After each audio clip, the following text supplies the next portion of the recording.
Hello viewers, আজ আমি আপনাদের সামনে হাজির হয়েছি আপনাদের প্রিয় সিরিয়াল কোনে দেখা আলো সিরিয়ালের নতুন আপডেট নিয়ে। বন্ধুরা, শুরু করা যাক। কিছু সিদ্ধান্ত রাগ থেকে আসে না, আসে ভয় থেকে। আজ কোনে দেখা আলোতে অনুভবের মা ঠিক তেমনই এক জায়গায় এসে দাঁড়িয়েছে যেখানে ছেলের পাশে বরলতাকে দেখে সে বুঝে গেছে এই মেয়েটা আর দুর্বল নেই। আর সেই উপলব্ধি থেকেই নিতে হলো একটা কঠিন সিদ্ধান্ত।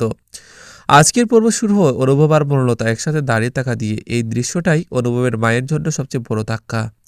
কারণ আজ অনুভব শুধু পাশে নেই, সে স্পষ্টভাবে পাশে আছে।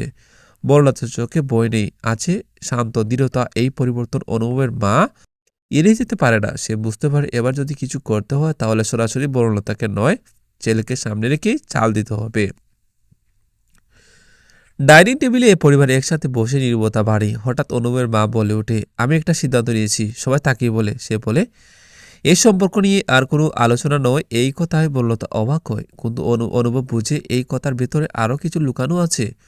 অনুভবের মা বলে, যদি বনলতা এই বাড়িতে থাকতে চায় তাহলে কিছু নিয়ম মানতে হবে। এই কথায় বনলতার বুক কেঁপে ওঠে, কিন্তু সে চুপ থাকে। ঠিক তখনই অনুভব বলে ওঠে, নিয়ম সবার জন্য সমান হবে। এই একটা লাইনে ঘরের বাতাস বদলে যায়। অনুভবের মা ছেলের দিকে তাকিয়ে থাকে। এই প্রথম সে বুঝতে পারে তার সিদ্ধান্ত আর একতরফা না।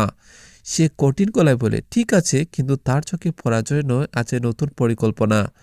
পর্বের শেষ দিকে অনুভবের মা একা করে বসে। সে ভাবে সরাসরি বাধা দিলে ছেলেকে হারাবে, তাই এবার সে পথ বদলাবে। শেষ দৃশ্য, সে ফোন তুলে কারো সঙ্গে কথা বলে, তার শেষ কথা।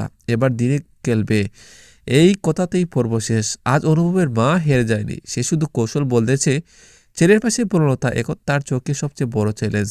এই নতুন সিদ্ধান্ত কি বনলতার জন্য আরো বড় বিপদ ডেকে আনবে, নাকি এবার অনুভবী দাঁড়াবে সবচেয়ে বড় দেয়াল হয়? সব জানতে চোখ রাখুন আগামী করে দেখা আলো পড়বে।